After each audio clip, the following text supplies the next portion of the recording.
زندگی میں جب انسان ذہنی دباؤ کی وجہ سے بہت مشکل وقت سے گزرا ہو، خود کو دین سے دور محسوس کرے اور نماز اور ایمان کو برقرار رکھنا مشکل ہو جائے، حتیٰ کہ نماز پڑھنے کے لیے بھی بہت طاقت لگتی ہو، تو اس حالت سے نکلنے اور دوبارہ طاقت حاصل کرنے کے لیے کیا کیا جا سکتا ہے؟ جوان ہو، جوان بنو، اور ہمت ہونی چاہیے انسان میں. ہلکے چھوٹے چھوٹے بوجھ جو ہے نا، ان کو مسئلہ نہیں بنا لینا چاہیے.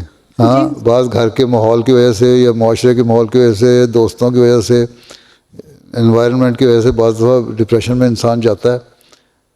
گہری سوچ کی علامت ہوتی ہے، زیادہ سوچتا ہے تو اتنا چلا جاتا ہے.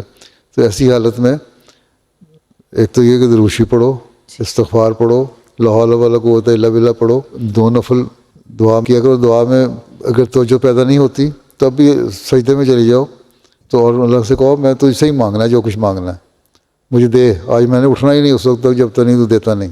اور پھر اللہ تعالیٰ دل کو تسلی بھی دیتا ہے.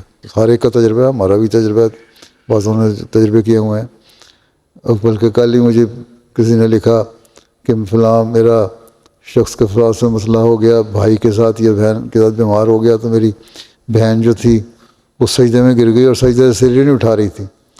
2-3 گھنٹے کے بعد جہاں جو نہ ہونے والی بات تھی وہ پوری ہو گئی. تو اس کو اس کے باپ نے کہا کہ ہو گیا وہ مسئلہ حل، تمہارا بھائی یا بہن جو بیمار تھا یا جو بھی تھا وہ ٹھیک ہو گئے، یا تمہاری جو مشکل تھی وہ حل ہو گئی ہے، اب سلام پھیر دو. پھر اس نے سلام پھیر دیا. تو بعض وقت اس طرح اللہ تعالیٰ کے پیچھے پڑ جاتے ہیں. اللہ سے کہو میں تو اس سے ہی مانگنا ہے، اور ہے کون دنیا میں؟ طاقت تو اللہ تعالیٰ کے پاس ہی ہے نا ساری. ہاں جی. جب اللہ کے پاس طاقت ہے تو پھر اس کے ساتھ لفظ تو عام طور پہ لوگ بولتے ہیں ڈھیٹ بن جانا، لیکن ڈھیٹ نہیں بن جانا، لیکن مستقل مزاجی سے اصل اللہ سے تعلق پیدا کرتے رہو. کہو اللہ تعالیٰ تیرے علاوہ کوئی نہیں ہے، میں تیرا در چھوڑ کے جاؤں کہاں، چین دل آرام میں جاؤں پاؤں کہاں. ٹھیک ہے، کوئی در اس کے علاوہ ہے ہی نہیں ہے.